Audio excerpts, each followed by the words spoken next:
যে স্বামী প্রতিনিয়ত খেয়াল রাখছে স্ত্রীর আখেরাত, যেই স্ত্রী প্রতিনিয়ত খেয়াল রাখছে স্বামীর আখেরাত, খোদার কসম এমন স্বামী স্ত্রী একসাথে হাত ধরাধরি করে জান্নাতে ঢুকবে। হ্যাঁ, নবীজি সাল্লাল্লাহু আলাইহি সাল্লাম বলেছেন, রাহিমাল্লাহু রাজুলান আইকাযা যাওজাহা, আল্লাহ ওই স্বামীর উপরে রহমত নাজিল করে যে তার স্ত্রীকে ফজরের নামাজের জন্য জাগিয়ে দেয়। ফাইন আবাত, নবীজি বলেন যদি উঠতে না চায় স্ত্রী, নাদাহা ফি ওয়াজহিহাল মা, তাহলে স্বামী তার স্ত্রীর চোখে মুখে পানির ছিটা দিয়ে দেয়, আল্লাহ তাআলা ওই স্বামীর উপরে রহমত নাজিল করে। এই হলো হাদিসের প্রথম অংশ, শেষ হয় নাই হাদিস। এরপরে হাদিসের দ্বিতীয় অংশ, ওয়া রাহিমাল্লাহু ইমরাআতান, হাদিসের দ্বিতীয় অংশে নবীজি বলেন এবং আল্লাহ তাআলা ওই স্ত্রীর উপরে রহমত নাজিল করে আই কাযাত যাওজাহা, যে তার স্বামীকে ফজরের নামাজের জন্য জাগিয়ে দেয়। ফাইন আবা, যদি স্বামী বেচারা উঠতে না চায় তো নাদাহাত ফি ওয়াজহিহিল মা, তাহলে স্ত্রী তার স্বামীর চোখে মুখে পানি দিয়ে দেয়, ফজরের জন্য উঠায়া দেয়। আল্লাহর কসম নবী বলেন এমন স্বামী স্ত্রীর উপরে আল্লাহ রহমত নাজিল করে। এই বন্ধুরা, এই সম্পর্ক কিয়ামতের দিনও থাকবে। এবং এই সম্পর্কে ইয়া ইবাদি লা খাউফুন আলাইকুমুল ইয়াউমা ওয়ালা আনতুম তাহজানুন উদখুলুল জান্নাতা আনতুম ওয়া আজওয়াজুকুম তুহবারুন, সরাসরি কোরআনের আয়াত। আল্লাহ বলবেন, হে নেককাররা, তোমরা তোমাদের বন্ধুদেরকে সাথে নিয়ে, সঙ্গীদেরকে সাথে নিয়ে, নেক কাজে তোমাদের যে যাকে সঙ্গী ছিলা এই সঙ্গীরা একসাথে তুহবারুন, খুশি খুশি জান্নাতে ঢুকো। ইউতাফু আলাইহিম বিসিহাফিম মিন যাহাবিন ওয়া আকওয়াবিন মিন ফিদ্দা, ঢুকলেই দেখবা তোমাদের সামনে জান্নাতের মধ্যে ঢুকলেই স্বর্ণের থালা, রৌপ্যের গ্লাস তোমাদের সামনে ঘুরতেছে। ইউতাফু মানে তাওয়াফ করতেছে, ঘুরতেছে। তো জান্নাতি বান্দা বন্ধুদেরকে নিয়ে, এক বন্ধু আরেক বন্ধুর, কিরে দোস্ত প্লেটও খালি গ্লাসও খালি, হ্যাঁ এটিতে গোরে শুধু। তো ফেরেশতা বলবে, আরে অপেক্ষায় তো আছি আপনার, আপনি অর্ডার করবেন, আপনার দিল কি চাচ্ছে আপনি বললেই সাথে সাথে রেডি হবে। ওয়ালাকুম ফিহা মা তাশতাহিহিল আনফুস ওয়া তালাযযুল আ'য়ুন, আর হে আল্লাহর বান্দা আপনি যা অর্ডার করবেন তা এক্ষুনি আসবে, আর দেখলেই আপনার চোখ ঠান্ডা হয়ে যাবে। ওয়া তালাযযুল আ'য়ুন,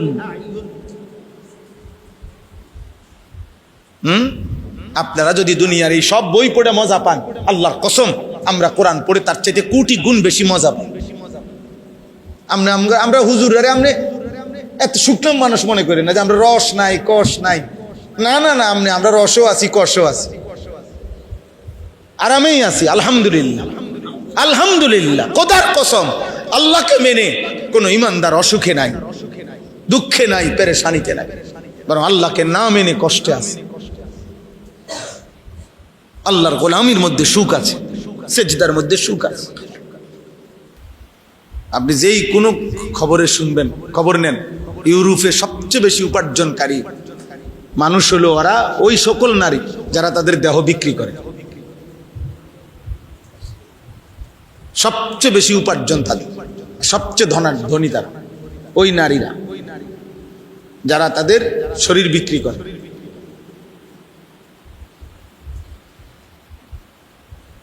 ওরা সবচেয়ে দামি, সবচেয়ে হাই রাইজ বিল্ডিং, সবচেয়ে বিলাসবহুল জীবন তারা। একজন বেহায়া নারীর নাচ আর গোটাই বিশ্বকাপের সমস্ত আয়োজনের বিপরীতে সেটাকেই সবচেয়ে বেশি ফলো করে দেয়। এটা হলো সবচেয়ে বড় সফলতা, বিশ্বকাপের সবচেয়ে বড় চমক একজন নর্তকীর নাচ।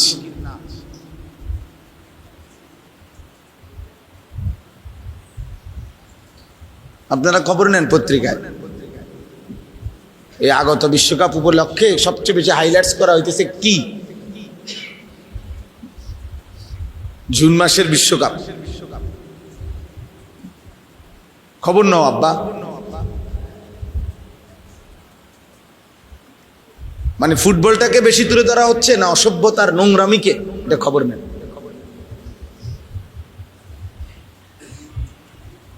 তিন দেশের আয়োজন, তো তিন দেশের আলাদা আলাদা সাংস্কৃতিক অনুষ্ঠান, মানে নাচ, পৃথক পৃথক নাচ। যার কাছে যে দূর আছে সর্বোচ্চ অতটুকু উজাড় করে পৃথিবীবাসীকে নাচ গান দেখাবে, এটাই উদ্বোধনী অনুষ্ঠান। উদ্দাম নাচ, এটাই হলো কি উদ্বোধন, বর্ণাঢ্য উদ্বোধন। এই জন্য সবাই মিলে এটা ভাবতে শেখে। একজনই ভাবেন, আপনাদের বিবেক নাই তো বলেন, এই যে এখানে সর্বোচ্চ বাচ্চাটার বয়স হবে 7 বছর, ওই বাচ্চাটা ফুললি ভিডিও করছিল কেন? তার মাকে, তার বাবা কোথায়, তার অভিভাবক কোথায়? এই মোবাইলটা তাকে কে দিল? নিশ্চিত তার কোনো না কোনো অভিভাবক। হে তো নিঃসন্দেহে 20,000 টাকা 30,000 টাকার একটা মোবাইল ওই নিয়ে আসে না। আপনি ওই একজন বাচ্চা খুঁজতে দরকার নেই, আপনি সমাজের বাস্তবতা বলেন। আপনি ওই এক, এটা যদি এমন না হয় যে কিরে আমরা এতগুলো জুনায়েদ বাগদাদির মাঝখান দিয়া এই একজন বাচ্চা করতে গাইল, এরকম বিষয়টা তো কি এমন? বিষয়টা তো এমন না।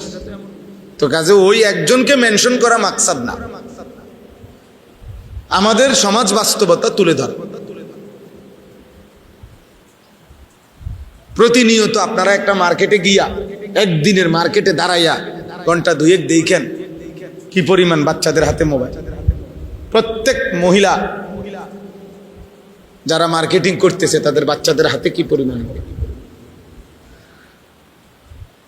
বাচ্চাকে যাতে ডিস্টার্ব না করে এর একমাত্র মোক্ষম হাতিয়ার তার মোবাইল। মহিলা এবার নিশ্চিন্তে মার্কেটিং করতেছে, মহিলা এবার নিশ্চিন্তে ড্রেসিং টেবিলে সাজতেছে, মহিলা এবার নিশ্চিন্তে পাশের ঘরের বাবির সাথে গল্প করতেছে, মহিলা এবার নিশ্চিন্তে ওনার মনে যা চায় তাই করতেছে। বাচ্চারে ভূতেও নিত না, জিনেও নিবে না। বাচ্চা 7 আসমানও যদি তার উপরে ভাঙ্গা পড়ে কোনো টেনশন নেই, কোনো বিপদ হবে না, কারণ তার হাতে তো মোবাইল আছে। ও এটাই দেখতেছে এক মনে। এবারে তার মা যদি 3 ঘন্টা না 30 ঘন্টাও না থাকে তার অসুবিধা নাই, ওই হারাইতো না। ওরে তো আসল তাবিজ দিয়ে দিছে, ও যাতে না হারায় এটার জন্য তো তারে তাবিজ দিছেই।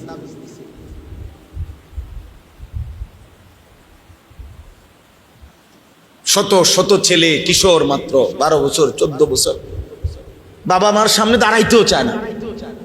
এই হাইওয়ান 1 মিনিট ডাক দিলে দাঁড়াইতে চায়। তার বন্ধুরা, তার শয়তানরা তারে অপেক্ষা করছে কখন দৌড় দিবে মোবাইল নিয়ে। আবার আগের মতো নারী, ছবি, জিনা, ব্যভিচার, উদ্দাম দৃশ্য, খালাস। বাপের কপালে 10 মিনিট যে দাঁড়াইয়া কথা বলবে ওই ধৈর্য তার নাই। বলো বলো জলদি বলো কি হয়েছে, বলো আব্বু কি হয়েছে, আচ্ছা আব্বু পরে কথা হবে।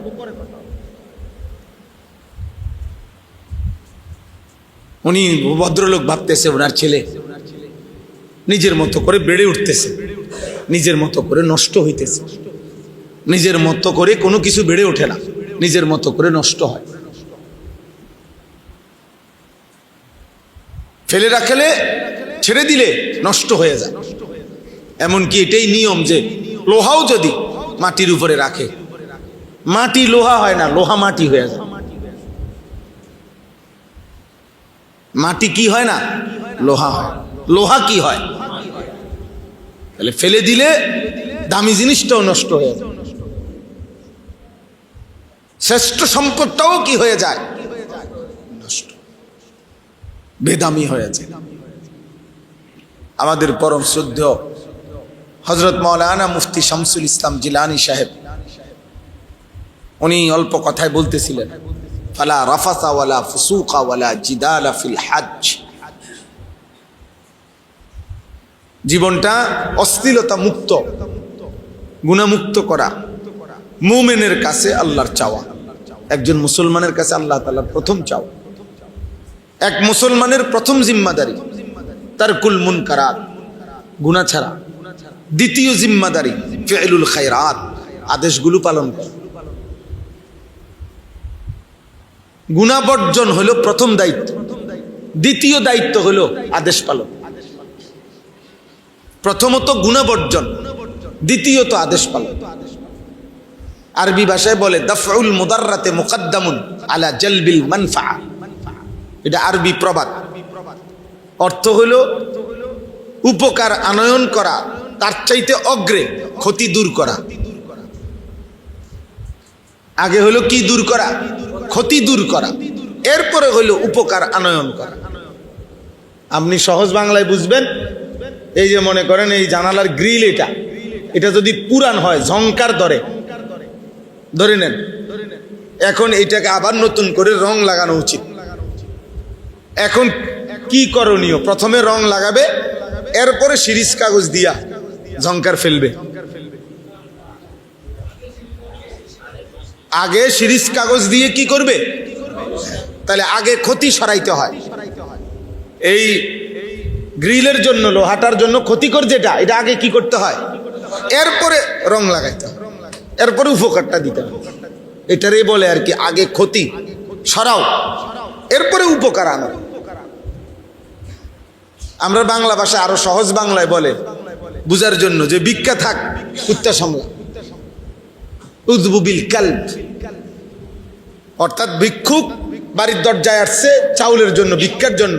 ঠিক এই সময় বাড়িওয়ালার কুকুর মারাত্মকভাবে ঘেউ ঘেউ করতেছে, যে কোনো মুহূর্তে আক্রমণ করবে। এই ভিক্ষুকের চাওয়া হইল বাড়িওয়ালার কাছে, ভাই আমার চাউলের দরকার নেই, আমার উপকার লাগতো না, আমি কি সরান? কুত্তা সরান, ওইটা যাতে আমার কামড় না দেয়, আমার চাল লাগবে না। এইটারে বলে আর কি যে ভিক্ষা থাক কুত্তা সামলা। আগে কুকুর সামলাও, ক্ষতি সরাও, আমার ক্ষতি যাতে না হয়, আমার উপকার করতে হবে। আর আজ আমরা এই সামান্য কিছু টুকটাক উপকার, ছেলেটা একটা ঘর হইলে ভালোভাবে থাকতে পারবে, এসি হইলে একটু আরাম পাবে, ফ্রিজ হইলে ঠান্ডা পাবে, এই একটু সামান্য সুখের দুনিয়াবি উপকরণ, এটুকুর ইন্তজাম আমরা করে দিচ্ছি ওই মানুষটার জন্য, অথচ তার আখলাক, চরিত্র, জিন্দেগি নষ্ট হয়ে যাচ্ছে। আর উনি ওনার বাহ্যিক কিছু একেবারে সস্তা, একেবারে নাথিং কিছু জিনিসের নিয়ে ওনার হায়াত শেষ করে দিতেছে। যে ছেলের বিল্ডিং এর জন্য ওনার এই ফিকির, ওই ছেলের আখলাকের জন্য ওনার ন্যূনতম কোনো ফিকির নেই। যে ছেলে পেলে থাকবে ওদের জন্য ওনার এই পরিমাণ টেনশন, এদের জন্য এই পরিমাণ টেনশন। বিল্ডিং ছাদ ঢালাইয়ের দিন পুরা ধারায় ছিল। আমি সবসময় বলি, আমার আফসোস এটা, আমি কত দেখছি জীবনে, ছাদ ঢালাইয়ের দিন একটা সুরকি যাতে কম না পড়ে, এই জন্য আলাদা লোক রাখে, আলাদা লোক। তুই শুধু ডালাইয়ের মেশিনের সামনে দাঁড়ায় থাকবি, তুই শুধু গনবি 60টা সুরকি, একটা সিমেন্ট, একটা বালু দিতেছিস, সিলেকশন বেশি করে দিবি, ছাদ যেন মজবুত হয়। কার জন্য? আমার সন্তান থাকবে এখানে, আমার প্রজন্ম থাকবে এখানে, সেই প্রজন্ম, তার জন্য ছাদ ঢালাই হইতেছে। যে সন্তান গত 365 দিনে খোদার 1 বছরে কোনদিন ফজরের নামাজ পড়ে নাই, এমন মানুষরূপী জানোয়ারের জন্য বিল্ডিং এর ছাদ ঢালাই হইতেছে। ওইটা পুরাটা জানোয়ার বেটায়, ওইটা আস্তা জানোয়ার বেটা। যার কপালে সেজদা নাই, ওই জিন্দিগি জানোয়ারের জিন্দিগি, ওই জীবন পশুর জীবন, ওই জীবন মানুষের জীবন। কপাল যার মালিকের সামনে নয় না, তার চাইতে বড় বেয়াদব আসমানের নিচে জমিনের উপরে আর কেউ হয়। কায়নাতের মালিকের সামনে মাথা নয় না, রিজিক দাতার সামনে যে মাথা নোয়াইতে পারে না, সৃষ্টিকর্তার সামনে যে মাথা নোয়াইতে পারে না, নিঃশ্বাস যিনি দেয় তার সামনে যিনি মাথা নোয়াইতে পারে না, অস্তিত্বের প্রতি সেকেন্ড যিনি বাঁচায় রাখে তার সামনে যিনি মাথা নোয়াইতে পারে না, হায়াতের এক এক সেকেন্ড যিনি দিছে তার সামনে যে মাথা নোয়াইতে পারে না, প্রতিটা আলো দেয় যিনি, অন্ধকার দেয় যিনি, রোদ দেয় যিনি, বৃষ্টি দেয় যিনি, হায়াত দেয় যিনি, তার সামনে যার মাথা নোয় না, তার চাইতে বড় বেয়াদব গাদ্দার আর কেউ হইতে পারে না। এই বেটা আস্তে, বেওকুফ, আস্তে কথা বলো, চিল্লাও কেন? বোকা ছেলে, চুপ থাকো, একদম চুপ থাকো আব্বা। ঠিক আছে, বোঝা যায় সে একটু অসুস্থ। বুঝেন নাই আমার? আপনি নইলে প্রতিবাদ করেন, আমি উঠে যাই, অসুবিধা নেই। আপনার হিম্মত থাকলে প্রতিবাদ করেন এবং প্রতিবাদের উপরে যুক্তি দেন।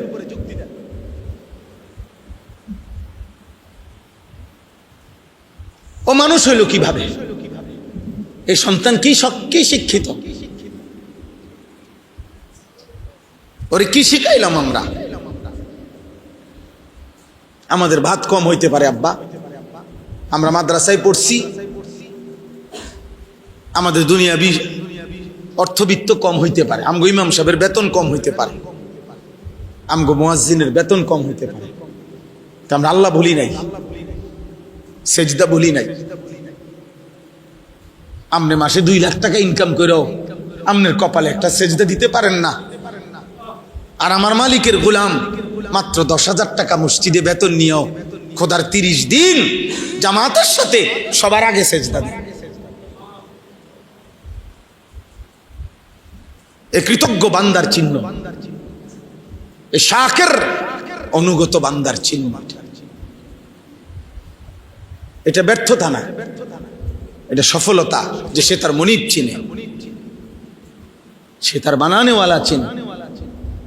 অকৃতজ্ঞরা মূল্যায়ন করে না দেখা কৃতজ্ঞ বান্দার লসের কিছু নেই। কোন নাফরমান মানুষ যদি কোন দিনদারকে মূল্যায়ন করে না দেখা দিনদারের ব্যর্থতার কিছু নেই। আপনি কথা বুঝেন নাই আপনার? আমি আল্লাহর কোরআন পড়ছি, আমার সন্তান, আপনাদের সন্তান হাফেজে কোরআন হয়েছে, অনেক পৃথিবীর কেউ যদি তাকে মূল্যায়ন করতে না জানে, এটা আপনাদের ব্যর্থতা, এটা আপনাদের ব্যর্থতা, এটা এই সমাজের ব্যর্থতা। এটা কোরআনের ব্যর্থতাও না, হুজুরেরও ব্যর্থতা নাই। সে তার রবের শ্রেষ্ঠ কালাম শিখে নিছে, আর সে অপেক্ষা করছে উপযুক্ত বিনিময় সে হাসরের ময়দান থেকে নেবে। তাকে আল্লাহ বলছে, বান্দা আমি তোমাকে এখানে পূর্ণ বিনিময় দেব না, তা আমারে কই থেকে দিবেন আপনি? কথা বোঝেন নাই? সেজদার বিনিময় এখানে না ওইখানে? কোরআনের বিনিময় এখানে না ওইখানে? আল্লাহর গোলামির বিনিময় এখানে না ওইখানে? ইবাদতের বিনিময় এখানে না ওইখানে? রোজার বিনিময় এখানে না ওইখানে? তো যিনি যার জন্য করছি তিনি বললেন আমি ওইখানে দেব, তা আমি আনতে কোত্থেকে আনতাম? আমি এটা আনবো কোত্থেকে আব্বা বলেন না আমারে? এরপরেও যে মালিক বলছে সব ওখানে দিব, এরপরেও যে কমপক্ষে খোরাকি চালাইতে আছে, ভাত দুগা খাওয়ায়, এত শুকরিয়া। চুক্তিওয়ালা কাম কিরকম? চুক্তিওয়ালা কাম করে কেমনে? সিস্টেম কি? যে আপনি প্রতিদিন মিস্ত্রি যতজন নিয়ে আসেন, চুক্তির কামের সিস্টেম হলো যে এখন ডেইলি একটা হাজিরা নিয়ে যাবে, জনপ্রতি 600 টাকা করে হাজিরা, আর ছাদ ডালাই হইলে স্কোয়ার ফিট মাইকটা, বাকি যত আসে যত টাকা চুক্তি হয়েছে 220 টাকা করে চুক্তি, কথার কথায়। তো এরপরে বাকি যা তা একসাথে কি করে দেব? হিসাব করে দেব, পেমেন্ট করে দেব, এটা না নিয়ম। আগে অঞ্চলে প্রতিদিন দেয় কি? রোজ, মানে খোরাকি, ডেইলি একটা খোরাকি দেয়, রোজ দিয়া যায়। আর ওই কাম শেষ হইলে পুরা মাইপা ছাদ যত স্কোয়ার ফিট আসছে অত স্কোয়ার ফিটে চুক্তি হয়েছে যত আপনার সাথে, আমি একটা উদাহরণ দিলাম আর কি, তো ওইটা গুন্না ফুল পেমেন্ট দেয়।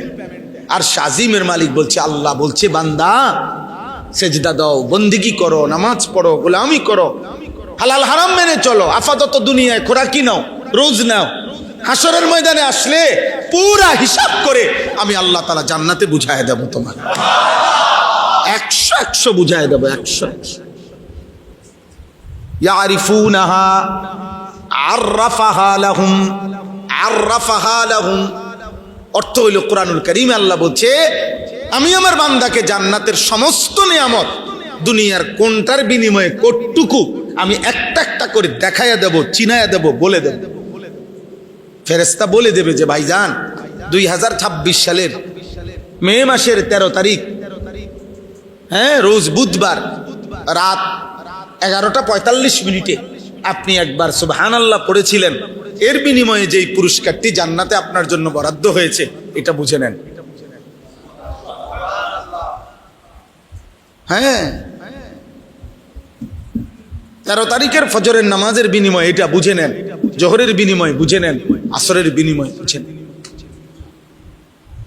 এভাবে আল্লাহ তাআলা বলছে আর রাফাহা, আমি চিনায় দেব আমার বান্দা নেয়ামত, কতটুকুর বিনিময়ে কতটুকু দিছি। তো যে মালিকের জন্য করছি, আমার কোম্পানি বলছে আমারে পরে দিব, তা আমি আমনে অন দিবেন করতে, আমার কোম্পানি আমারে বলছে পরে দিব, আমি এটা মাইনে এই তো কাম করি, তা আমি অন কারাগারি করলে হবে না। এখন আমি কারাগারি করলে লাভ নাই, আমি তো এটা মাইন নেই, কি করি চেষ্টা করি, আমি এটা মাইন নেই তো ছোটবেলায় মক্তবে পড়ছি, আমি এটা মাইন নেই তো ছোটবেলা থেকে মাদ্রাসায় পড়ছি, আমি যে কোম্পানি চাকরি নিছি ওই কোম্পানি বলছে আমার পরে দিবে, আপাতত শুধু রোজ দিয়ে গেছে, খোরাকি দিয়ে যায়। তো আমার কোম্পানির সাথে যেমনি কথা আমি এমনি মানতে হবে না, তো আমার আল্লাহ তো আমার বলছে পরে দিব, বাকিটা পূর্ণ দিবে। আল্লাহ তাআলা আমাদেরকে বুঝ দান করেন। আমার ভাই, আমি আপনাদের কাছে এটাই বলতে চাই, ইসলাহি মাহফিল মানে জিন্দেগি পরিবর্তন, জীবনটা বদলানো, জীবনটা বদলানো দরকার। আলহামদুলিল্লাহ এখানে অনেক নওজোয়ান ভাই আছেন, বয়স্ক বাবা আছেন, শহরের মানুষ, আপনারা বুঝবান মানুষ, আপনারা ভাবতে শেখেন। 1000 বছরও ফেরিওয়ালা মাল বদলায় না, ফেরিওয়ালা তার পণ্য শুধু ঘোষণা দেয়। আমরা আরো 1000 বছরও যদি বলার সুযোগ হয় মাল বদলাবো না, ফেরিওয়ালা মাল বদলায় না। ফেরিওয়ালা কালকে চাইল বেচে, আজকে ডাইল বেচে না। যেই ফেরিওয়ালা যেই পণ্য বেচে প্রতিদিন সে একই পণ্য ফেরি করে, শুধু গল্লি বদলাইছে, পণ্য বদলায় নাই।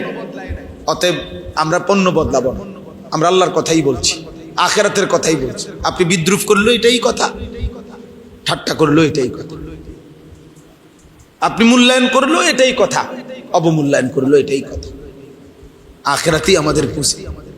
সোয়ালা কাম্বিয়া কোরআনুল কারীমের মধ্যে আছে, হযরত নূহ আলাইহিস সালাম থেকে নিয়ে আমাদের নবী সাল্লাল্লাহু আলাইহি সাল্লাম পর্যন্ত সমস্ত নবী মানুষদেরকে ডাকছেন, কিসের ডাকছেন? তাওহীদের। 1 নম্বর, প্রথম ডাকছেন সমস্ত রাসূল, সমস্ত নবী, পৃথিবীর যে কোনো পরিস্থিতি। দেখেন কোরআনুল কারীম, এটা তো সময়ের ব্যাপার, আপনারা যদি ধরে ধরে বুঝাইতে পারতাম যে কোনো জাতি প্রচন্ড ভাবে আপনার ওজনে কম দিত, কোন জাতি সমকামিতা, পুরুষে পুরুষে প্রচন্ড ভাবে অসৎ ঘৃণিত চরিত্রহীনতার কাজ করত, কোন জাতি আপনার মানুষকে জুলুম করত, এরকম অসংখ্য পাপ ভিন্ন ভিন্ন ছিল। কিন্তু সমস্ত নবীর দাওয়াত পদ্ধতি, তর্জ তরিকা আল্লাহর পক্ষ থেকে একই ছিল। সব নবী প্রথম সমস্ত গুনাহের প্রতিষেধক হিসাবে প্রথম তাওহীদের ঘোষণা দিয়েছেন, লা ইলাহা ইল্লাল্লাহ। এ কথা যখন বুঝাইতে চেষ্টা করছে যে কলিজায় যদি তাওহীদ বসে তো গায়রুল্লাহ, আল্লাহ ভিন্ন যত চেতনা সব চলে যাবে, সব চলে যাবে। সাহাবায়ে কেরাম যারা কালিমা পড়ছেন, ভিন্ন ভিন্ন পাপ ওনাদের মধ্যে আগে ছিল, কিন্তু যখন কালিমা পড়ছেন, নবী সাল্লাল্লাহু আলাইহি সাল্লামকে সর্বান্তকরণে মেনে নিছেন, পেছনের জিন্দেগি একদম সাফ, পিছনের সব ভুলে গেছেন, পিছনের সব ছেড়ে দিছেন। আর আলাদা আলাদা করে মেহনত করতে হয় নাই। কোরআন এটাই বলছে নবীজিকে, এই কোরআনে কারীমে আছে আল্লাহ তাআলা 2টা কথা বলছেন, উতলু মা উহিয়া ইলাইকা মিনাল কিতাব ওয়া আকিমিস সালাহ। হে নবী, আপনি সমস্ত মানুষের সামনে 2 জিনিস পেশ করেন। কয় জিনিস বলেন? 1 কোরআনুল কারীমের তেলাওয়াত, 2 5 ওয়াক্ত নামাজ।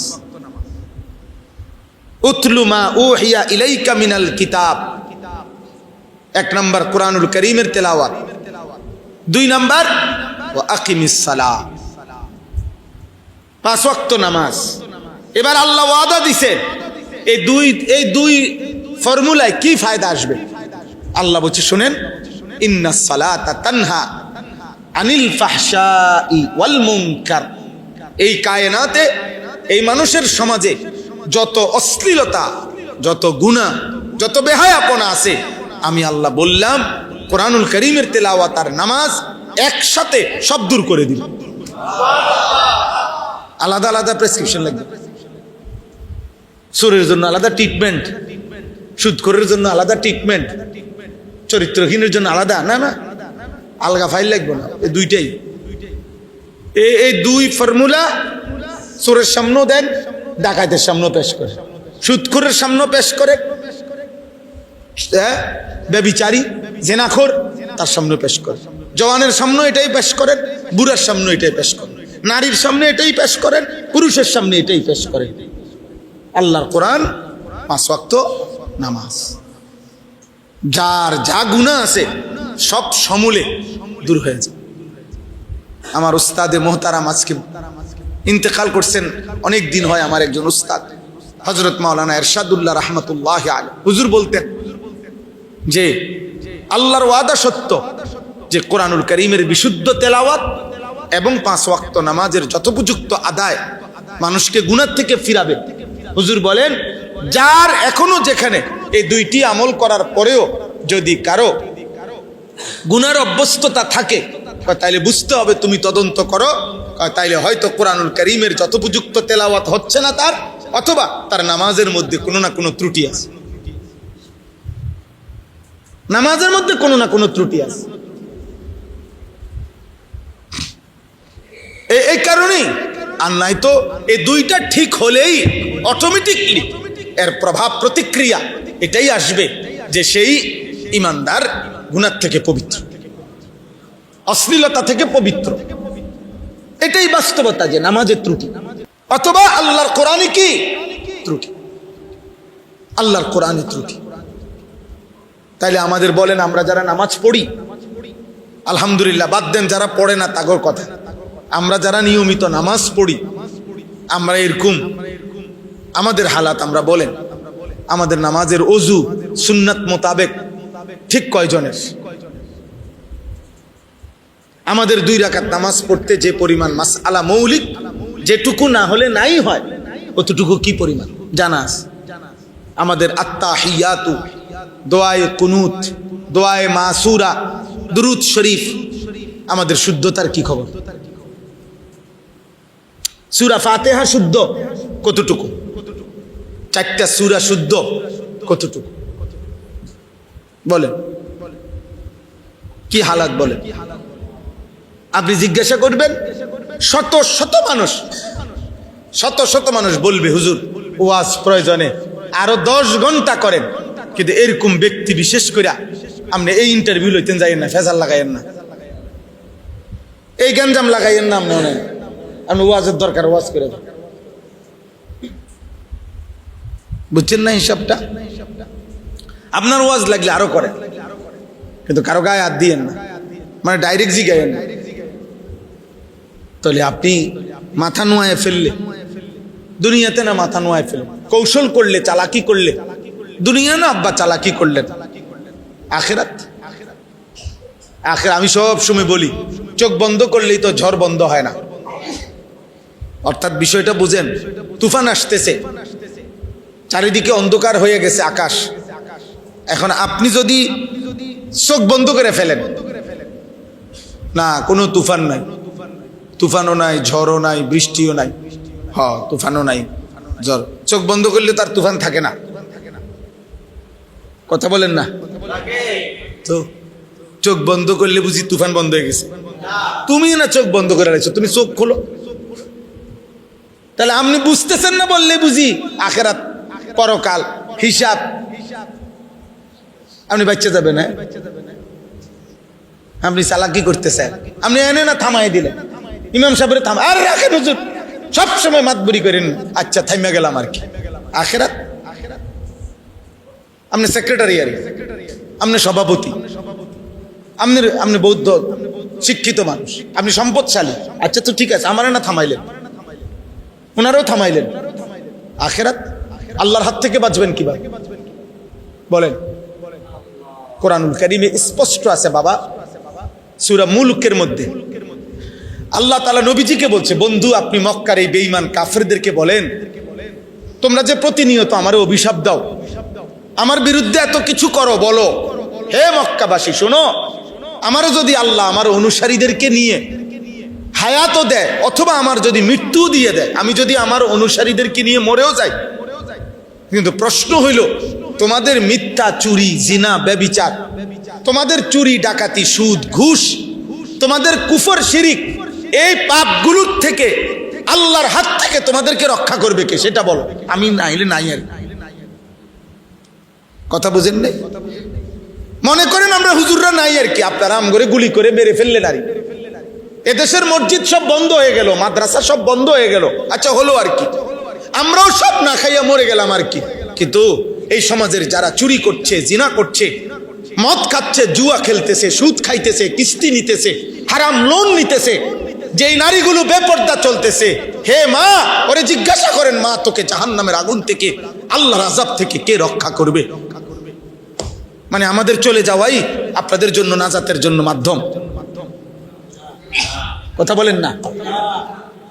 আমাদের মাদ্রাসা বন্ধ হয়ে যাওয়া, মসজিদ বন্ধ হয়ে যাওয়া, উলামায়ে কেরামকে ব্রাশ ফায়ার করে হত্যা করে ফেললেন, ঠিক আছে, তো এতেই আপনারা আল্লাহর আযাব থেকে পরিত্রাণ পেয়ে যাবেন।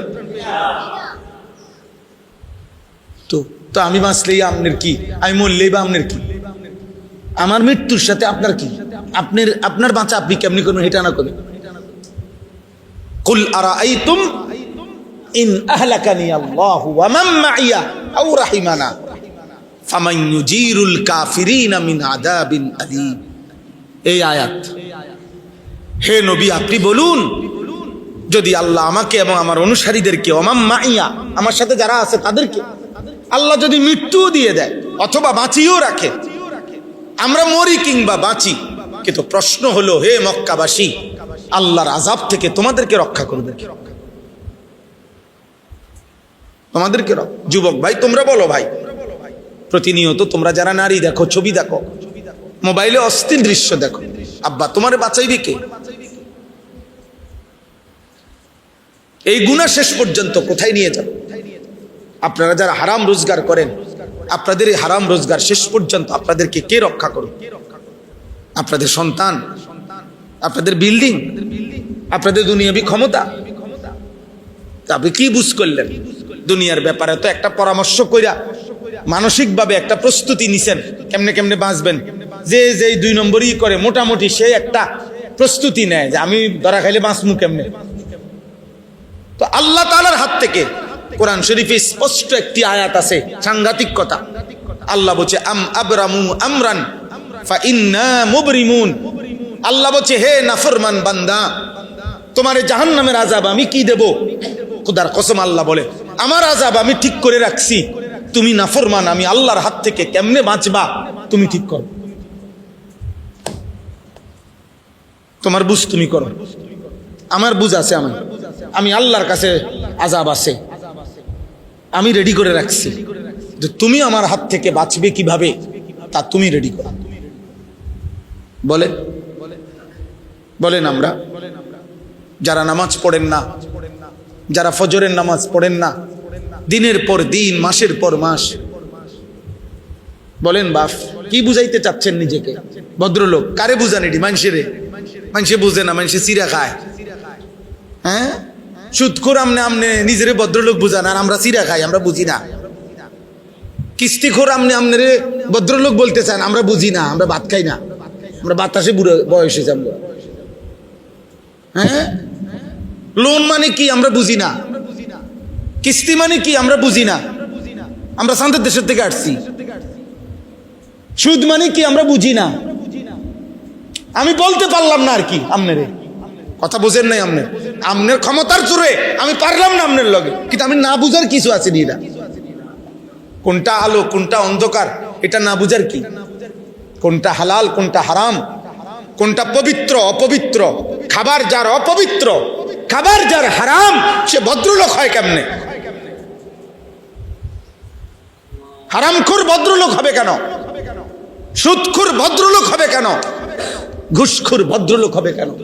কোন নারী অর্ধ উলঙ্গ থাকা, তার শরীরের অঙ্গ প্রত্যঙ্গ বেপর্দা করা, এটা কালচার হইতে পারে না, এটা সভ্যতা হইতে পারে না, এটা সংস্কৃতি হইতে পারে না, এটা স্টাইল হইতে পারে না, এটা অসভ্যতা হইতে পারে। অসভ্যতা হইতে পারে। আর নয়তো তুমি কাগজে কলমে প্রমাণ করে দাও যে নিজের শরীরের কিছু অংশ প্রদর্শন করা, পর পুরুষকে দেখানো, এটা সংস্কৃতি, এটা কালচার, এটা সৌন্দর্য। কিভাবে সৌন্দর্য? কোন যুক্তিতে? কোন যুক্তিতে? এটা পৃথিবীতে প্রাচীন কাল থেকে নারীর এই বেপর্দিকে, বেপর্দা জীবনকে আজীবন মানুষ ঘৃণার চোখে দেখছে। আপনি এটাকে এখন ভদ্রতার মুখোশ লাগাইলে হবে নাকি? কথা বলেন না? হ্যাঁ, আপনি নতুন করে এটার মধ্যে লেবেল দিয়ে দিলে হইব, নতুন আস্তর দিলে হবে নাকি? এই জন্য আমি আপনাদের কাছে আজকের এই মোবারক ইসলাহি মাহফিলে মনে করাইতে চাই, মনে করাই আমাদের জীবনের প্রথম ডিউটি গুনাহ ছাড়া। এটা আমার হুজুরে বললেন, আমি এই জন্য হুজুরের কথাটা আমারও দিলে লাগছে, আমিও বললাম। নবীজি সাল্লাল্লাহু আলাইহি সাল্লাম বলছেন, ইজা আমারতুকুম বিশাইইন ফাতু মিনহু মাসতাতাতুম। আমি নবী তোমাদেরকে যদি কিছু করতে বলি, তোমরা তোমাদের সাধ্যের সবটুকু দিয়ে তা করো। ওয়া ইজা নাহাইতুকুম বিশাইইন ফাতরুকুহু। আর যদি আমি কিছু নিষেধ করি তা পুরোপুরি ছেড়ে দাও। এখানে গুরুত্বপূর্ণ কথা হচ্ছে, হাদিসের ব্যাখ্যায় আছে, আদেশের ক্ষেত্রে নবীজি বলছে সাধ্যটুকু দিয়ে করো, কিন্তু নিষেধের বেলায় বলছে শতভাগ বর্জন করো। কথা বুঝেন নাই? মনে করেন নফল নামাজ আমি বললাম, তা আমি পড়লাম, আপনি পড়লেন 2 রাকাত, উনি পড়লো 6 রাকাত, উনি পড়লো 8 রাকাত, হইতে পারে। দান সদকা করতে বললাম যে মসজিদ সুন্দর হয়েছে, আপনারা সবাই দান করেন, তো আপনি দিলেন 10 টাকা, উনি দিল 100 টাকা, উনি দিল 1000 টাকা, এটা হইতে পারে। আদেশটি সাধ্য মতো দেন, কিন্তু মিথ্যা বলা ছেড়ে দেন, তাহলে এইটা সমান। চুরি করা ছেড়ে দেন, এটা সমান। সুদ খাওয়া ছেড়ে দেন, এটা এটাই নবীজি বলছে। আদেশটুকু সাধ্যের ভিতরে যে দূর হয় পালন করো, আর নিষেধটুকু শতভাগ কি করো? বর্জন করো। আমরা মাদ্রাসায় ছাত্রদেরকে বুঝাই, চেষ্টা করি বুঝাইতে যে আব্বা, তোমার মেধার ভিত্তিতে, পড়ালেখার মুখস্থ শক্তির ভিত্তিতে রেজাল্ট, ক্রমিক নম্বর কম বেশ হইতে পারে, কিন্তু আখলাক বরাবর হইতে হবে। মনে করেন দাঁড়াইয়া পেশাব করা ঠিক না, এটা একটি ক্লাসের কতজন ছাত্রের জন্য ঠিক না? প্রত্যেকের টয়লেট পেপার ব্যবহার করা উচিত, এটি একটি ক্লাসের কতজন ছাত্রের জন্য উচিত? এই বুঝিনি হিসাবটা। ক্রমিক নং ফলাফলের ক্রমিক ভিন্ন হইতে পারে, আপনার 1, তার 2, তার 3, তার 4, তার 5, তার 6, তার 7, 10, এই ক্রমিক নং হইতে পারে ভিন্ন পড়ালেখার, কিন্তু আখলাক বরাবর। আখলাক বরাবর, চরিত্র বরাবর হইতে হয়। এটাই সাহাবায়ে কেরাম। সাহাবায়ে কেরামের মধ্যে আবু বকর সিদ্দিকের থেকে এরকম ধারাবাহিকতা আকপিস হইতে পারে, কিন্তু আখলাকের ক্ষেত্রে, ঈমানের ক্ষেত্রে, সেজদার ক্ষেত্রে, নামাজের ক্ষেত্রে ওনারা জিন্দেগিকে বরাবর বানাইছে। আল্লাহ তাআলা আমাদেরকে বুঝার তৌফিক দান করেন। আপনারা প্রত্যেকেই চেষ্টা করেন। আজকে আমি আর দেরি করব না, প্রত্যেকে আমরা চেষ্টা করি আজকের এই ইসলাহি মাহফিল। ইসলাহি মাহফিল মানেই হচ্ছে সংশোধনের মাহফিল, নিজেকে সংশোধন করা। এই মনে করেন মোবাইলটা আমার নষ্ট হয়ে গেছে, আমি মিস্ত্রির কাছে দিছি, এটা ঠিক করে দেন, মেরামত করা, এইটারই কয় ইসলাম। এই যে ইসলাহি মাহফিল মানে হলো মেরামত করা, সংশোধন করা, ঠিক করা। কোরআনুল কারীমের মধ্যে আছে, হযরত শুআইব আলাইহিস সালাম ওনার জাতির লোকদেরকে বলতেন, ইন উরিদু ইল্লাল ইসলাহা মাসতাতাতু। হে আমার জাতি, দিবানিশি তোমাদেরকে আল্লাহর কথা বলে আমার উদ্দেশ্য একটাই, এই যে তোমাদেরকে গুনাহ ছাড়তে বলি, নেক আমল করতে বলি, উদ্দেশ্য কি? তিনি বলতেন উদ্দেশ্য হলো আর কিছুই নয়, ইল্লাল ইসলাহা, শুধুই তোমাদের ইসলাহ, সংশোধন। প্রত্যেক নবীর ফিকির ছিল উম্মতের ইসলাম।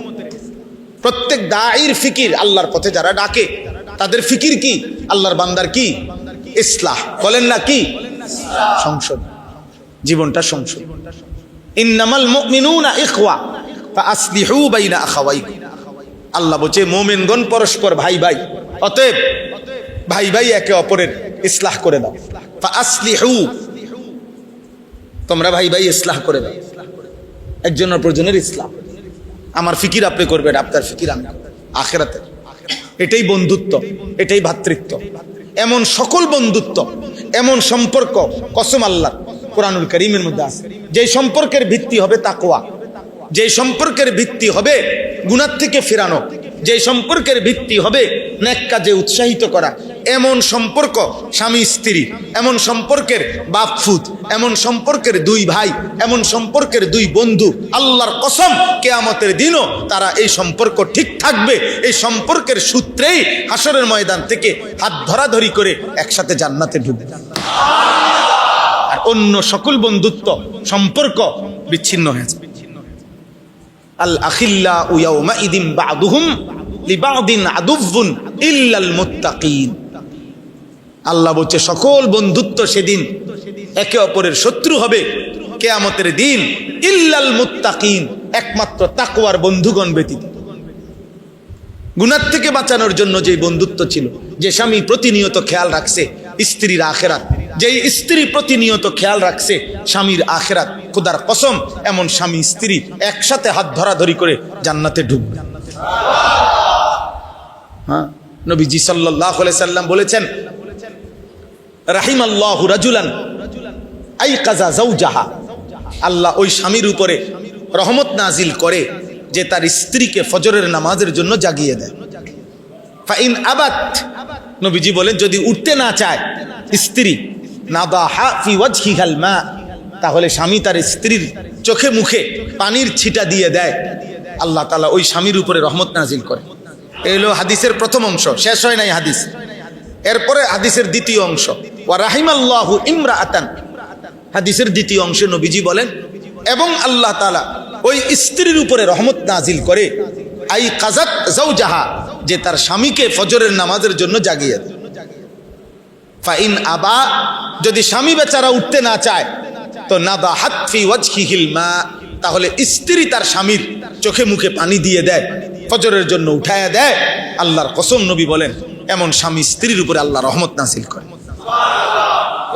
এই বন্ধুরা, এই সম্পর্ক কিয়ামতের দিনও থাকবে। এবং এই সম্পর্কে ইয়া ইবাদি লা খাউফুন আলাইকুমুল ইয়াউমা ওয়ালা আনতুম তাহজানুন উদখুলুল জান্নাতা আনতুম ওয়া আজওয়াজুকুম তুহবারুন, সরাসরি কোরআনের আয়াত। আল্লাহ বলবেন, হে নেককাররা, তোমরা তোমাদের বন্ধুদেরকে সাথে নিয়ে, সঙ্গীদেরকে সাথে নিয়ে নেক কাজে তোমাদের যে যাকে সঙ্গী ছিলা এই সঙ্গীরা একসাথে তুহবারুন, খুশি খুশি জান্নাতে ঢুকো। ইউতাফু আলাইহিম বিসিহাফিম মিন যাহাবিন ওয়া আকওয়াবিন মিন ফিদ্দা, ঢুকলেই দেখবা তোমাদের সামনে জান্নাতের মধ্যে ঢুকলেই স্বর্ণের থালা, রৌপ্যের গ্লাস তোমাদের সামনে ঘুরতেছে। ইউতাফু মানে তাওয়াফ করতেছে, ঘুরতেছে। তো জান্নাতি বান্দা বন্ধুদেরকে নিয়ে, এক বন্ধু আরেক বন্ধুর, কিরে দোস্ত প্লেটও খালি গ্লাসও খালি, হ্যাঁ এটিতে গোরে শুধু। তো ফেরেশতা বলবে, আরে অপেক্ষায় তো আছি আপনার, আপনি অর্ডার করবেন, আপনার দিল কি চাচ্ছে আপনি বললেই সাথে সাথে রেডি হবে। ওয়ালাকুম ফিহা মা তাশতাহিহিল আনফুস ওয়া তালাযযুল আ'য়ুন, আর হে আল্লাহর বান্দা আপনি যা অর্ডার করবেন তা এক্ষুনি আসবে, আর দেখলেই আপনার চোখ ঠান্ডা হয়ে যাবে। ওয়া তালাযযুল আ'য়ুন,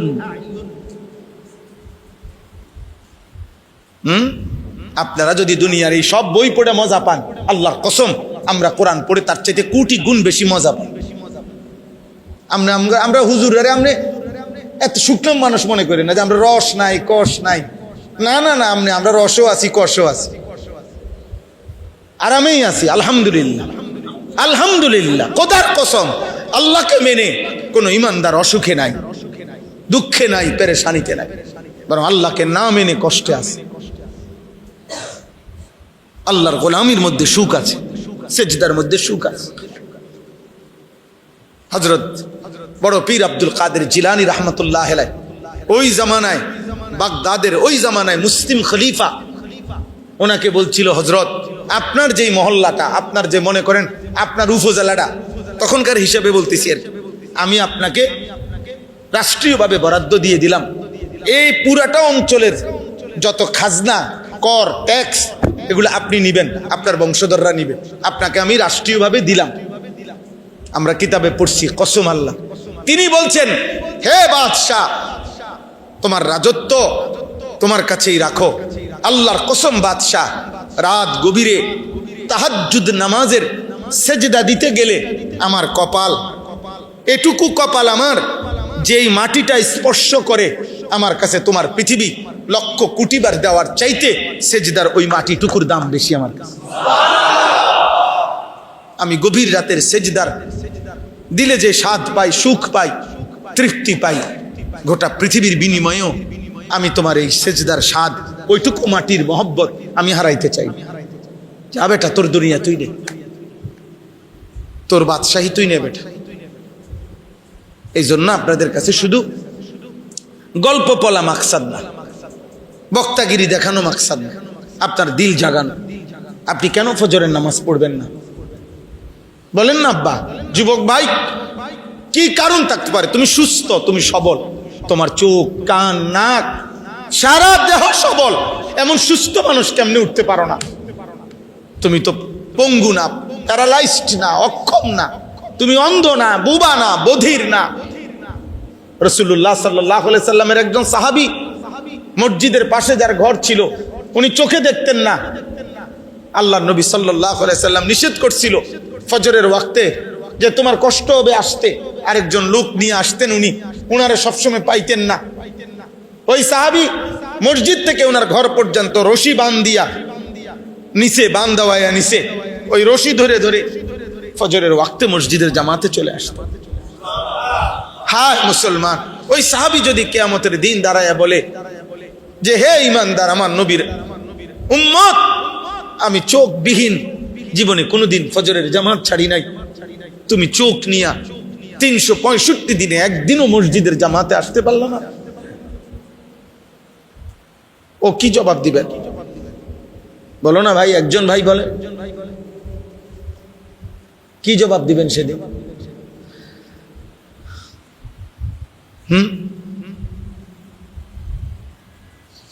ওই ছেলে দেখেন, তার পুরা মনোযোগ মোবাইলের দিকে, ওই দেখেন, ভাইয়া আল্লাহ তোমারে দয়া করে, আবার হাসে।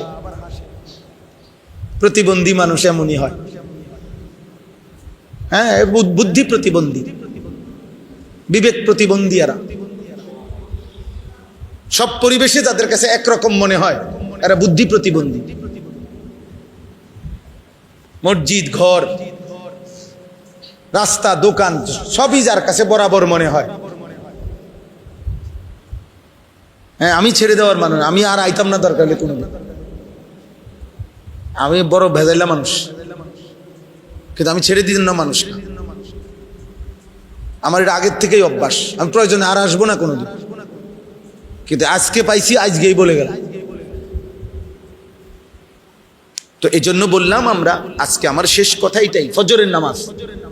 রাসূলুল্লাহ সাল্লাল্লাহু আলাইহি ওয়াসাল্লাম বলেন, মান সাল্লা সালাতাস সুবহি ফাহুয়া ফি জিম্মাতিল্লাহ, যে ফজরের নামাজ পড়লো সে নিজেকে আল্লাহর জিম্মায় তুলে দিল। হ্যাঁ, আজ আমি নিজেকে আমার রবের জিম্মায় উঠাই দিল, আল্লাহর জিম্মায় উঠাই দিল, আর মালিক যেন তার সারাদিনের দায়িত্ব নিয়ে নিল। সুবহানাল্লাহ, ফাহুয়া ফি জিম্মাতিল্লাহ, পরিষ্কার বিশুদ্ধ হাদিস। হাদিসের ব্যাপারে নির্ভরযোগ্যতা নিয়েই বললাম। নবীজি বলছেন সাল্লাল্লাহু আলাইহি ওয়াসাল্লাম, নবীজি বলছেন ফজরের অন্ধকার সময়ে, এই অন্ধকার, আলো অন্ধকারের হালকা এই সময়ে যে পায়ে হেঁটে মসজিদে আসে, আল্লাহর নবী সাল্লাল্লাহু আলাইহি ওয়াসাল্লাম বলছেন, আমি ওয়াদা দিলাম কিয়ামতের দিন ফুলসিরাতের 30,000 বছরের অন্ধকার রাস্তায় তার জন্য বিন্নুরিত তাম, পূর্ণ আলোয় আলোকিত হয়ে যাবে। বাশশিরিল মাশাঈনা ফিয যুলামি ইলাল মাসাজিদ বিন্নুরিত তাম ইয়াউমাল কিয়ামা, পূর্ণ আলো জ্বলুন। ফজরের মুসল্লি ইনশাআল্লাহ সবার আগে সবচেয়ে বেশি আলো জ্বলবে ফুলসিরাতে আপনার সামনে ইনশাআল্লাহ। আপনি পড়বেন ফজরের নামাজ। বলেন ইনশাআল্লাহ, বলেন ইনশাআল্লাহ। হিম্মত করেন।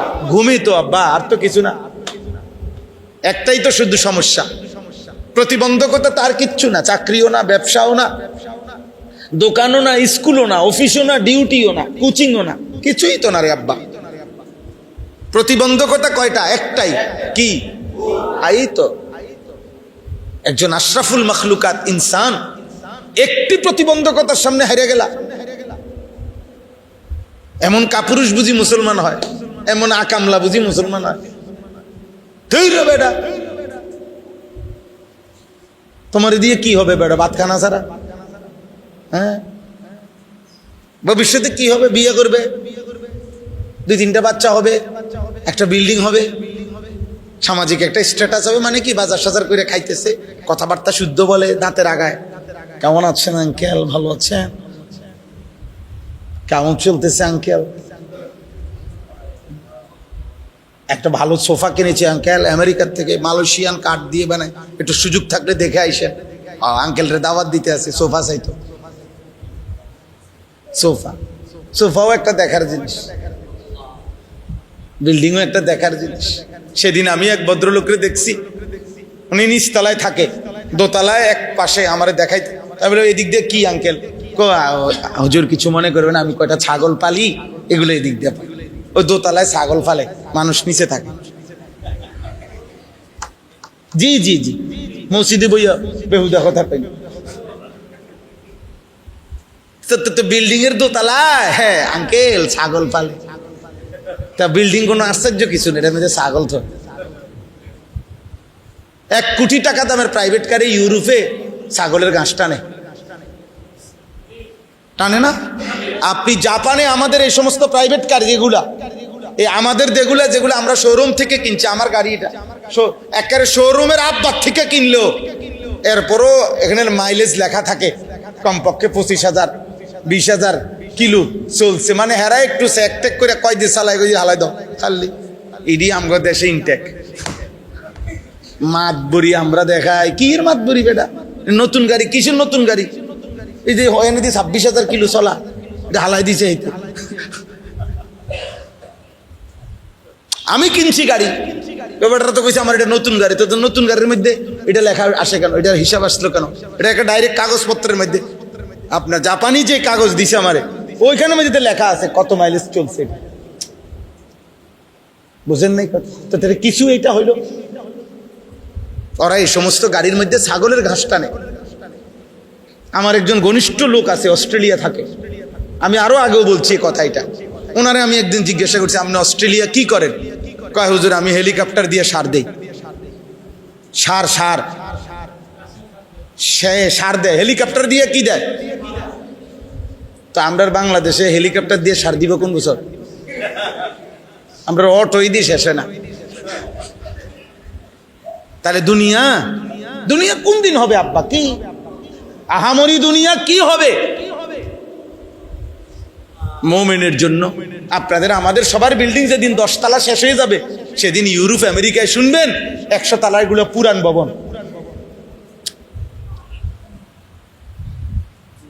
পুরান ভবন। এই জন্য চলেন আমরা ফজরের নামাজ পড়বো ইনশাআল্লাহ। হযরত আব্দুল্লাহ ইবনে ওমর রাদিয়াল্লাহু তাআলা আনহুমা বলেন, ইজা ফাকাদনাল ইনসানা ফি সালাতিল ফজর আসানা বিহি যন। নবীজির জামানায় আমরা কোন মুসলমানকে যদি আমরা ফজরের নামাজে অনুপস্থিত দেখতাম, আল্লাহর কসম তিনি বলেন আমরা তাকে 2টি বিষয় ধারণা করতাম তার ব্যাপারে, হয় তিনি অসুস্থ, নয় তিনি মুনাফিক। কসম খোদার, এটাই কিতাবে আছে। আমরা যাকে ফজরের নামাজে মসজিদের জামাতে অনুপস্থিত দেখতাম, আমরা তার ব্যাপারে ভাবতাম হয়তো সে কি রোগাক্রান্ত, অথবা কি মুনাফিক। হযরত উবাই ইবনে কাব রাদিয়াল্লাহু তাআলা আনহু বলেন, নবীজি একদিন ফজরের নামাজের পরে জিজ্ঞেস করলেন, আজকে অমুক আছে? বললেন নাই। অমুক আছে? নাই। 2 জন ব্যক্তির ব্যাপারে জিজ্ঞেস করলেন। হযরত উবাই ইবনে কাব বললেন, নবীজি বলেই যখন দেখলেন নাই, তো নবী সাল্লাল্লাহু আলাইহি সাল্লাম তার পবিত্র জবানে বললেন, নিশ্চয়ই এশার নামাজ এবং ফজরের নামাজ জামাতে পড়া মুনাফিক যারা তাদের জন্য ভীষণ কঠিন। তাহলে ওই মানুষদের ব্যাপারে কি ধারণা করছেন? কথা বলে না, ওদেরকে অনুপস্থিতির কথা। এরপরে এই কথাইটা বলার অর্থ কি? এদের ব্যাপারে কি ধারণা করছেন বলেন না? বলে বুখারীর হাদিস, মুসলিম শরীফের হাদিস, মুত্তাফাকুন আলাই হাদিস। নবীজি বলছেন, ইন্না আসকালা সালাতিন আলাল মুনাফিকিন সালাতুল ইশা ওয়া সালাতুল ফজর। নিশ্চয়ই মুনাফিকদের জন্য দুইটি নামাজ কঠিন, এশার নামাজ এবং ফজরের নামাজ। এজন্য বলেন পড়বো ইনশাআল্লাহ। আপনাদের এই মসজিদ দেখে অনেক ভালো লাগছে, অনেক ভালো লাগছে বাস্তবে। আসলে এই কারণে বলছি, এমন সুন্দর মসজিদ, বিশ্বাস করেন এই কলিজা দিয়া বলতেছে, এটা যদি ফজরের মুসল্লি ভরে যায় কত না সুন্দর হবে। যে মসজিদ কমিটি এত সুন্দর মসজিদ করলেন, আপনাদের হাত জোর করে অনুরোধ, আপনারা আরেকবার বসেন নতুন মিটিংয়ে, ফজরের মুসল্লি বাড়াবো।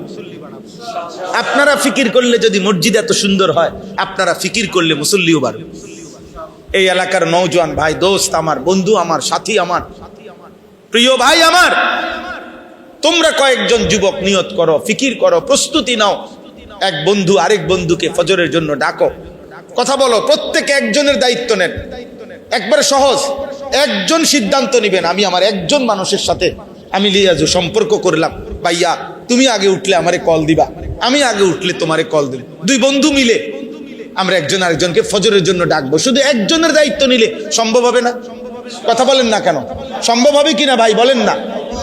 একজন আপনি ওনারে ডাকেন, আমি ওনারে ডাকি, আমরা দুইজনে মিলে মিশে, আমরা দুইজন ডাকলে চারজন হবে, চারজন ডাকলে আটজন হবে। আমি আলহামদুলিল্লাহ সারা বাংলাদেশে এই কাজ করি। আমার শায়েখ আল্লামা মুফতি মুশতাকুন নবী কাসিমি, আমার হুজুরের অনুমতিতে আমি ফজর ক্যাম্পেইনের কাজ করি। প্রতিদিন প্রতি বয়ানে কিছু সময় ফজরের নামাজের কথা বলি, কম বেশি চেষ্টা। ফজরের নামাজ মুমিনের নামাজ, ফজরের নামাজ পার্থক্যের নামাজ। ফজরের নামাজের সময় পার্থক্য হয় মুমিন এবং মুনাফিক। আশ্চর্য হবেন, কিতাবে আছে আব্বা, যে ফজরের সময়ের বাতাস, এই ভোরের ফজরের ওয়াক্তের বাতাস খোদার কসম মুনাফিক মুক্ত বাতাস। ফজরের বাতাসে মুনাফিকের খাওয়া লাগে না। মুনাফিক তো ঘুমায়, মুনাফিক বেঈমান ঘুমায়, মুশরিক ঘুমায়, জেগে আছে শুধু কে? ঈমানদার। ফজরের বাতাসে শুধু ঈমানদারের নিঃশ্বাস। ফজরের বাতাস পবিত্র বাতাস, ভোরের বাতাস, কারণ এই বাতাস শুধুই ঈমানদারের নিঃশ্বাস গ্রহণ করে। সেজদা আল্লাহ তৌফিক দান করেন, হিম্মত করেন ইনশাআল্লাহ। যুবক ভাই তোমরা সবাই হিম্মত করো, পারবা ইনশাআল্লাহ। নওজোয়ান না পারলে পারবে কে? যুবক হারলে দুনিয়া হেরে যাবে। এক এক নওজোয়ানের পুরা শক্তি আমরা খেয়াল করলে হল। একটা অ্যালার্ম ঘড়ি কিনেন, একটা অ্যালার্ম ঘড়ির দাম কত? 300, 350 টাকা, 250 টাকা। ওইটা দিয়ে আপনি অ্যালার্ম দেন। দুইটা অ্যালার্ম ঘড়ি কিনেন, একটা বালিশের কাছে রাখেন, একটা একটু উপরে রাখেন। এটা যদি ঘুমের কাতরতার কারণে বন্ধ করে দেন, ওইটা তো বাঁচবো। এটা এতটুকু দূরত্বে রাখেন যেন উড়ন লাগে। আমি আমার মার কাছ থেকে শিখছি এটা। আমার আম্মা, আমাদের বাসা তো এখানেই ছিল, কুমিল্লা শহরে ঠাকুরপাড়া বড় মসজিদের ইমাম সাহেবের ছেলে আমি। আমার আব্বা কুমিল্লা শহরে ঠাকুরপাড়া বড় মসজিদে অনেকটা স্কুল আছে, প্রাইমারি স্কুল। আব্বা 43 বছর এই মসজিদে ইমামতি করছে, এক টানা এক মসজিদ। আমার আব্বা, আমি ওনার ছেলে, ও প্রাইমারি স্কুলের ছাত্র, আমি ছিলাম এই ঠাকুরপাড়া। তো আমাকে পরিচিত এলাকা আপনাদের এই সব এলাকা। তো এই মারে দেখতাম, আমার আম্মা, আমরা 5 ভাই 3 বোন, 8 জন ভাই বোন ছিলাম। আমার আম্মা একটা ওই যে ঘন্টা ফিটে স্কুলে গোল কাঁসার, এটার মধ্যে আগে ঘন্টা ফিরতো না এমনি টুং টুং করে, এগুলো একটা আমাদের বাসা আম্মা আনাইছিল। এই প্রত্যেক দিন মা, আমরা ভাই বোনরা ঘুমাইতাম যে রুমেই, এই মা দরজার সামনে এই বেল, এই ঘন্টা এটা দিয়া এই বেল পিঠা টুং টুং টুং টুং টুং টুং করে যতক্ষণ না উঠতাম। কত সময় গেছে, মা রে বলছি, মা উঠছি তো মা, এই ঘন্টা ফিটুন বন্ধ করেন মা, উঠছি। মাই বলতো না ফুত, এইসব কথা কইলে হইতো না, শোয়ার থেকে উঠছি কইলে হইতো না, উঠো লাইট জ্বালাও, দরজা খুলো, বাইর। আমার যখন 2টা বাচ্চা আছে, আমার যখন 2 সন্তান, আমি যখন সন্তানের বাপ, তখনও আমার মা আমারে উঠাইছে। সম্ভব, হিম্মত করলে সম্ভব, ফিকির করলে কি সম্ভব। একটা মোবাইলে 5টা অ্যালার্ম আছে, প্রত্যেক মোবাইলের মধ্যে কমপক্ষে কি আছে, 5টা অ্যালার্ম দেওয়া যায়। 4:45 জামাত, আপনি আরো 20 মিনিট আগের থেকে দেন, আপনি একটানা টিপ দিয়ে বন্ধ করবেন, আবার বাজবে, আবার বাজবে, আবার বাজবে, আপনি উঠেন, আল্লাহর জন্যই উঠেন। 4 রাকাত নামাজ মাত্র, 8টা সেজদা, অল্প সময়, অনেক দাম। তাহলে পড়বো কখন? এখন থেকে। বলেন ইনশাআল্লাহ, বলেন ইনশাআল্লাহ। আমার একটা স্লোগান আছে, হয়তো এখন নয়তো কখনো নয়। মানে হয় বলতে হবে এখন, আর নয়তো তোমার মতো আকামলারা দিয়ে কোনো সময় তো না। বুঝেন নাই কথাটা? হয়তো এখন নয়তো কখনো নয়। বলেন কখন? বলেন কখন? ইনশাআল্লাহ, ইনশাআল্লাহ। আল্লাহ তাআলা সবাইকে হিম্মত দান করেন। শেষ কথা হলো, ফজরের নামাজ বিজয়ের নামাজ। ফজরের নামাজ, মাহাদির সৈনিক যারা হবে তারা ফজরের নামাজের পরেই মাহাদি এবং ঈসা নবী শেষ দাজ্জালের বিরুদ্ধে যুদ্ধ করবে এবং বিশ্বময় দাজ্জালকে হত্যা করে, সমস্ত বেঈমানদেরকে হত্যা করে ফজরের মুসল্লিদেরকে নিয়ে মাহাদি এবং ঈসা, আল্লাহর কসম, বিশ্বময় ইমানের পতাকা, কালেমার পতাকা, বিজয়ের পতাকা উড়াবে। এবং সেই কাফেলা হবেই হবে আব্বা, এ তোমার নবীর বাণী। দেখার বিষয় হলো তুমি সেই কাফেলায় থাকবে কিনা, অথবা তোমার পরবর্তী প্রজন্ম থাকবে। কাফেলা তো হবেই, মাহাদির কাফেলা তো হবেই। দাজ্জালের বিরুদ্ধে মুমিন তো লড়বেই, লড়বে না? কেউ না কেউ লড়বে। দোয়া করেন যে আল্লাহ যেন আমাকে তৌফিক দেয়, আমার প্রজন্মকে, আমাদের জেনারেশনকে আল্লাহ তাআলা যেন ঈমান আমলের জীবন দান করে।